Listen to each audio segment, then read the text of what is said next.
Bueno. Oiga, aquí puede haber un momento de tensión también, y por favor les pido la colaboración de todos. Queremos que abran tanto su corazón como su mente. Y cuando digo su mente, me refiero a su aspecto racional.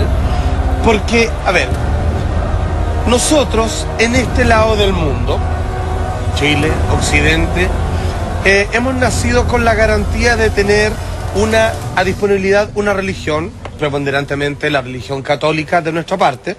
Se nos cría con tal, y obviamente la gran mayoría de nosotros jamás llegaría a dudar la no existencia de un Dios creador, ¿cierto? Un Dios como está planteado en la Biblia, ¿cierto? Que es una de las religiones más importantes de este planeta. Pero sin embargo, conforme ha ido avanzando la ciencia, en algunos puntos se ha encontrado con el misticismo de las religiones y en otros derechamente en esa misma necesidad por entender de que hay una inteligencia, claramente hay una especie, ¿cómo decirlo?, de fuerza creadora que hace que todo esto sea posible, que hay un status quo en la relación de la forma esférica de los planetas, en de cómo las plantas tienen un ciclo para crecer y otro para esparcir su semilla y seguir expandiendo, digamos, su propio pueblo vegetal. Uno dice, ¿cómo no va a haber alguien detrás de toda esta arquitectura? Y otros dicen, no, las explicaciones son estas otras. Hoy día vamos a conversar según los distintos bancas si existe o no Dios. De ahí yo más ratito les cuento qué opino al respecto. Y es como la búsqueda de darle un sentido racional a algo que no necesariamente lo es. Que no lo tiene. O incluso, adelantando algo, podríamos decir, estamos jugando con una situación bastante pedregosa, porque es tratar de entender con la mente humana algo que quizás probablemente podríamos concluir que no cabe, que es mucho más grande que nuestras capacidades de percepción. Sin embargo, hay quienes dicen, y no es menor, que dadas las características, cuando dicen, mira, Dios es así, así, eso, ¿cuál es la diferencia en realidad entre los griegos, por ejemplo, que pensaban en Zeus y todo, otro tipo, claro, que creían en Dios? Eso no hay ninguna diferencia en estricto rigor. O sea, entre los dioses, digamos, del antiguo Egipto tampoco, con el único Dios que nosotros creemos. Sin embargo, pareciera que hubiera una necesidad ontológica. Incluso hasta los más bravos vikingos, guerreros que no le temían miedo a nada, necesitaban dioses para poder explicar aquellos fenómenos de la naturaleza que ellos ahí se doblegaban. Partamos con este video introductorio porque hoy día nos vamos con todo. Van a volar chispas, compadre. Vamos. Durante mucho tiempo, la respuesta fue casi siempre la misma. Los dioses habían creado todo. El mundo era un lugar que provocaba temor. Por eso, incluso pueblos tan rudos como los vikingos creían en seres sobrenaturales que explicaban ciertos fenómenos naturales como los rayos o las tormentas. Pero el dios más temido se llamaba Skoll. Él era el responsable de un hecho natural aterrador que hoy llamamos eclipse de sol. Skoll era un dios con forma de lobo que vivía en el cielo. A veces se devoraba al sol y provocaba ese temido momento en que el día se transformaba en noche. Sin ninguna explicación científica, imagínense lo terrible que era para ellos ver cómo desaparecía el sol. Oh, mira, genial. Porque conforme el entendimiento de la raza humana ha ido creciendo, termina entendiendo que ciertos fenómenos que parecen mágicos, porque todos los días sale el sol, todos los días aparece la luna, si es que no hay nubes que la tapen, pero no siempre ocurre un elemento que interfiere y provoca un eclipse. Entonces parece que hay algo especial en algún momento. Después las culturas terminarían prediciendo incluso el eclipse, como los mayas. O sea, el entendimiento... Se va entendiendo el fenómeno. Termina bajando en el perfil a las cosas mágicas y termina apareciendo una explicación lógica. Más darwiniana. Claro, y en ciclos que son más largos, que cuesta pillarles, digamos, el ritmo y la trama, pero finalmente se saben a qué obedece. A mí, Salfate, me resulta tremendamente difícil creer en un Dios que tiene la capacidad de escuchar y de percibir nuestros sentimientos y desde arriba decir, tú estás pensando bien, tú estás pensando mal. Claro, como un vigilante, que es como generalmente es la imagen del Dios preponderante, es un Dios que está como, digamos, en una posición de juez. Claro. De hecho, siempre se habla respecto al juicio, se habla respecto que sostiene o coloca en la balanza todos nuestros actos y pensamientos. Lo vimos la otra vez, el castigo. Es un Dios que está generalmente evaluando tu comportamiento. Tal cual.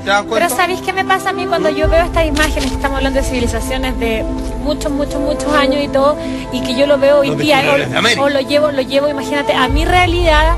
Yo digo, en realidad como que uno siempre está buscando que, o sea, ahí buscando, Dios es el responsable, había un Dios que era el responsable de esto, así como cuando a uno le pasa algo malo, o te pasa algo bueno, no, Dios me escuchó y sabía que yo estaba, como que, no sé si me explico, pero esa cosa como de buscar que exista alguien que te protege, y alguien que también, si tú haces algo malo, te castigue, es la búsqueda. Pero eso son las cruzadas, digamos, eso era la parte de las colonizaciones, cuando las civilizaciones llegaban a cualquier país, cualquier lugar.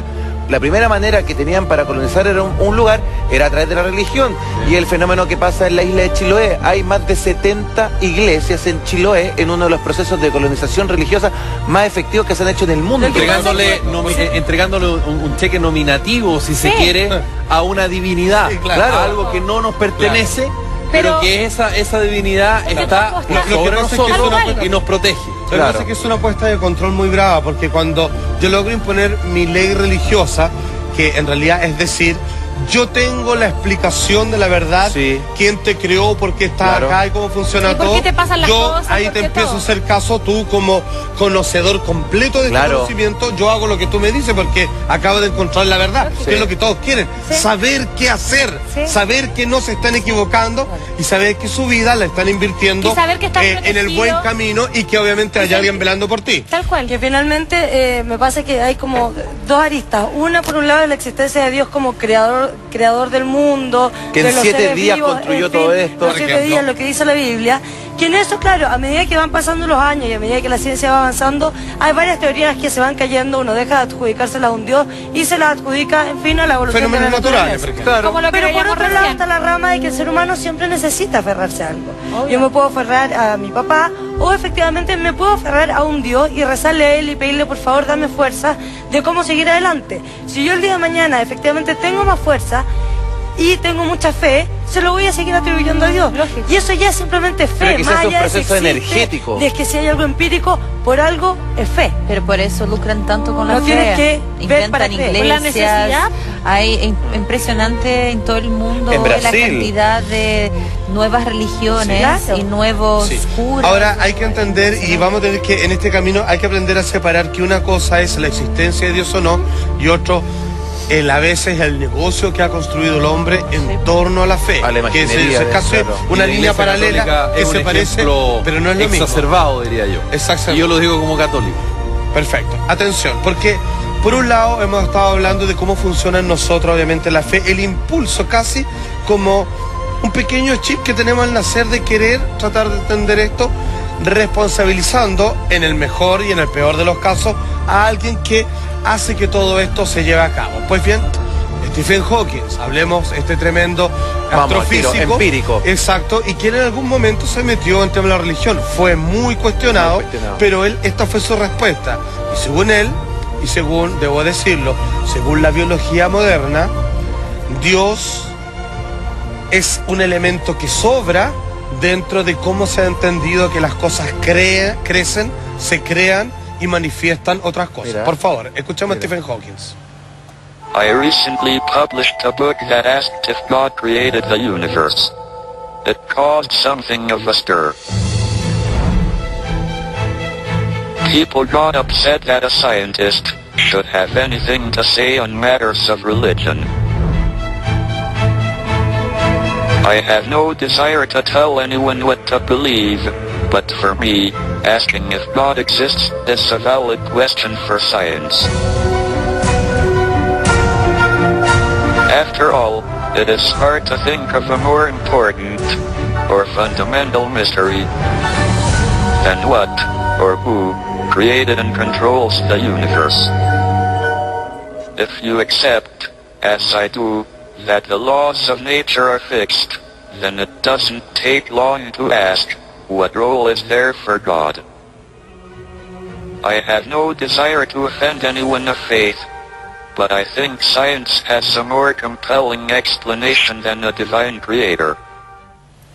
Wow. Claro, lo que pasa es que bravo. Es bravo porque rompe varios mitos. Primero, llama la atención, porque él dice, generó mucho escosor que un científico hablara de un aspecto, sobre todo el escosor del peso que él tiene. Claro, entonces pero a la patada. Pero finalmente, ¿por qué las religiones, o en particular la católica, se atribuye el concepto de decir que efectivamente hubo un creador llamado Dios, que en 7 días creó todo esto? Perdón, estamos hablando de algo físico, de algo tangible. Por lo tanto, ¿por qué no un científico puede entrar en esa materia que es netamente material? Netamente material. Claro, que cuando puedes calcular y entender que el Sol, por ejemplo, lleva 3.000 millones de años de vida, entender cómo esa materia puede ser comportamiento de los océanos, de qué manera. Claro, hay una relación entre todas las cosas. Es ahí donde la religión católica se cae, porque efectivamente si hay alguien que cuestiona el tema de los 7 días, en fin, si ellos están tan seguros que realmente fue así, no importa cuánto investigues, porque finalmente te vas a dar cuenta que nosotros como religión católica estamos diciendo la verdad. Algo están escondiendo. Claro, lo que pasa es que cuando se habla de algo material, hay mucho de creencia, uno legítimamente puede cuestionar el tema material frente a algo divino, ¿no es verdad? Claro, porque si tú me dices, ten fe que todo va a mejorar, perfecto. Sí. Pero cuando estamos hablando de algo tangible, tú perfectamente bien puedes cuestionarlo. Claro, y un científico te va a decir, ¿sabes qué? Por el comportamiento de A, B, C, D y E, pasa lo que pasa en el universo. Por lo tanto, ese Dios me sobra. Pero cuando hablamos de algo divino, con algo que tiene que ver con la fe, yo también soy católica y me parece que tiene que ver mucho con lo que yo siento, con lo que yo creo. Entonces, si tú me decís, no, es que los lagos se hicieron no sé qué y la naturaleza apareció. Pero como yo tengo fe en que en realidad Dios sí pudo hacerlo, pero Maca, ¿por qué tengo que...? Suena hasta más lindo, pero Maca, ¿tú crees que un día... Es una metáfora, Maca, bien, pero la religión se mete en un ámbito que la ciencia te demuestra científicamente que lo que tú me estás tratando de decir no es tan así. Yo soy católica, no puedo tener una metáfora. Pero tú crees que de repente se abrieron las nubes, apareció un dedo gigante y empezó a mover las cosas, se construyó mares, océanos en 7 días y tiró un hombre y llenó población. Es que si tú lo decías así, claro, no lo creo así. Antes de continuar voy a explicar algo que es como una contraparte de la Maca, pero también ella tiene un punto muy así, pero categórico respecto a lo que ella dice, si hay un punto de inflexión del límite de la ciencia. Te lo explico. Lo que pasa es que generalmente uno tiende a vincularse o inclinarse a las metáforas más mágicas, claro, que es un ejercicio no solo bonito, y no lo digo así como que no va a sonar de forma despectiva, no, lo digo que es necesario cuando uno mira una planta y ve el diseño que hay ahí, que los pétalos están hechos con un nivel de resistencia para si es que cae polvo o nieve, cede para seguir aguantando en invierno más. Hay algo de mágico. Hay una inteligencia, claro, se nota que hay... Pero hay una arquitectura de la naturaleza. Hay alguien que hizo un plano y lo fue mejorando en el tiempo. Sí, claro. Ok. La ciencia se ha encargado de responder eso. Entonces, las metáforas comienzan a desaparecer cuando uno comienza a caer en los libros que han hecho este trabajo de investigar por qué una cosa se ha convertido en esta otra. Entonces comienza a descubrir que lo que parece magia en realidad es un suceso de cambio, un proceso de adaptación, de migratorio. De hecho, los católicos, o más bien dicho los cristianos férreos odian a Darwin porque dicen que es porque decir que existe la evolución es decir que no existió en la nieve y todo nada. Sin embargo, lo que dice la Maca no es algo menor, porque incluso hasta los científicos tienen un punto de explicación de las cosas y hay, como bien mi padre me explica, hay unas barreras que no pueden pasar porque no pueden entender, porque los condicionamientos racionales para entender, por ejemplo, que pasa en un agujero negro, de hecho tienen un nombre para ellos, se llaman singularidades. La singularidad es un efecto en el espacio donde, por ejemplo, a veces la gravedad se vuelve infinitamente atrayente o la cantidad de materia es tan pesada que lo que provoca ahí no tiene explicación en términos materiales, no funciona, no hay racionalidad que te sirva para entender lo que ahí funciona. De hecho, el Big Bang, que toda la materia, todo lo físico, siendo que lo que más hay es vacío,